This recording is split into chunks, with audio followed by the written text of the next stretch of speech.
once again to M5's English language learning program, Let's Speak English. I'm Gav Duncan and I'm here on your TV screen to help you learn English. Now, are you sitting comfortably? Yes? Good. And are you ready for today's lesson? Yes? Good. Okay, well, let's learn English together. And hello again, people. Hello and welcome. Come in, come in, come in. Sit down and relax. Okay, so are you all sitting down? Yes? Good. Okay, all right. Well then, we must be ready for today's lesson, mustn't we? Well, we're already here, so if you're already over there behind the screen, then it must be time for us to start. So what day is it today? Yes, that's right. You're not wrong. Today is, as you so intelligently answered, Wednesday. And that means a couple of things, as we all know. That means that we're halfway through the week, the standard working week, that is. We're halfway through the week, and that means that we're only a couple of days away from our favorite day of the week, Friday. Yes, I know. But, as we all know, Friday is still 2 days away from us. So, what are we going to do about it? Well, we're going to do what we have to do. We're going to get stuck in to today's revision session. And then we're going to let the Earth spin on its axis, and that will take us into Thursday. And then, well, after that, we've only got to wait for the Earth to spin a bit more, and almost before you know it, in 2 shakes of a dead lamb's tail, we'll be staring into the eyes of Friday. So, as we all know, that's coming. But, as we also know, we can't speed time up. All we can do is to occupy ourselves. Then we won't notice time passing. And that means that Friday will arrive almost without us noticing it. So, heads down. Well, no, not heads down. If you put your heads down, then you won't be able to see the screen, and that's no good, is it? No. So, not heads down, but turn your faces to the screen. Pay attention, and let's get stuck in to today's revision session. That's enough of that for now. Now it's time to get back to what we were looking at a couple of lessons ago. Think back. Who remembers what we were looking at? I know, you all do. We were looking at the idea of enough, weren't we? That's right. We were looking at enough and the difference between when we use it with a noun and when we use it with an adjective. You do remember, don't you? Okay, I'll believe you. Thousands wouldn't, but just to be on the safe side, just to make sure, let's quickly run over the differences, shall we? When we use enough with a noun, then we use the form of enough plus noun. We've got enough money to buy bread, butter, salami and cheese. Do you have enough time to finish the report this afternoon? Is there enough sugar in your coffee? So, as we can see in those 3 sentences, we used enough with 3 different nouns. And because we were using enough with nouns, we put enough in front of the noun, enough money, enough time, and enough sugar. Good. Now, one thing that was different in those examples is that in 2 of the sentences, we used enough with a question, didn't we? We didn't see this the other day, did we? No, but this isn't very difficult. It's not hard to handle. We can cope with this, no problem. Now, what happens to a sentence in English when we change it into a question? Who remembers? Yes, of course, you all do. When we make a question in English, the word order changes, doesn't it? If we make a positive statement in English, then the word order is subject plus verb plus object. I like pizza. But when we make a question in English, then the word order changes. With a question, we start with an auxiliary verb and then follow with the subject. Do you like pizza? Are you waiting for the number 74 bus? If we're using a question word, then when we make the question, we start with the question word and then follow with the auxiliary verb and the subject.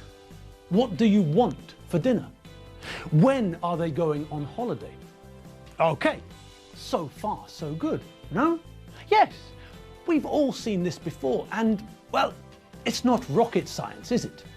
Okay, so now let's see what we did when we made a question using the word enough. Let's have another closer look at the two questions we saw earlier. Do you have enough time to finish the report this afternoon? Is there enough sugar in your coffee?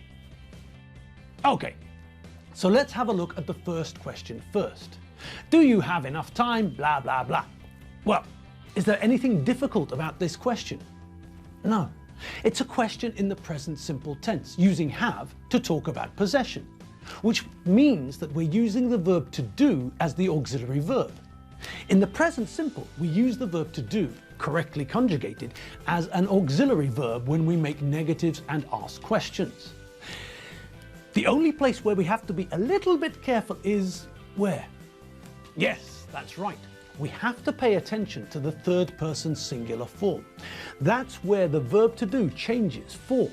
Do becomes does. So if we want to ask the same question, but this time not about the second person singular, but about the third person singular, then we have to make sure that we change do to does. Does she have enough time? Blah, blah, blah. Okay, no problems there. Change do to the correct form for the third person singular and then follow, as usual, with the subject, she, the main verb, have, and the object, time. The only difference in the question is the fact that we're also using enough in the question. But that's not a problem, is it? No. We know that when we want to use enough with a noun, we place enough first and follow it with the noun. And that's what we do here. We start the question using the auxiliary verb do, or does for the third person, then follow the auxiliary verb with the subject, I, you, Alfredo, Loretta, Doreen, the Benchfields, or Christiane from the ferry, and then we add the main verb in the infinitive and follow with the rest of the sentence, have enough time. Enough goes before the noun, just like normal. Okay. So let's have a look at the other question, the one about the sugar and the coffee. Well, this time we're asking a question using the present simple form of the verb to be. Now this is slightly different because the verb to be doesn't use an auxiliary verb in the present simple or the past simple tenses. So all that means is that we start with the correct form of the verb to be. In this case, is, the third person singular. We're talking about sugar, which is the third person singular. So all we do is change the positive sentence, there is enough sugar in your coffee, into a question by changing the position of the verb. We move the correct form of the verb to be, is, to the front of the sentence, and we follow with the rest. This time, also using enough and making sure that because we're using enough with a noun, we follow enough with the noun. Enough sugar, not sugar enough. Simple. Okay, so what about the other situation? What about when we use enough with adjectives, not nouns? Well, as I'm sure you all remember, when we use enough with an adjective, then we place the adjective first and follow it with enough. So in the sentences, Chongi is good enough to play football for the first team. Balint isn't old enough to start school. Bensa isn't strong enough to open the jar. Nandi isn't tall enough to see over the wall. We can see that we follow the four adjectives, good, old, strong and tall, with enough. It's adjective plus enough, not the other way around. Okay, and what about you asking questions with the adjective plus enough form? Well, what do you think? Yes, that's right. We do the same as we did with the enough plus noun form. We make the question and then add the adjective followed by enough, like this. Is Chongi good enough to play football for the first team? Is Balint old enough to start school? Is Bensa strong enough to open the jar? Is Nandi tall enough to see over the wall?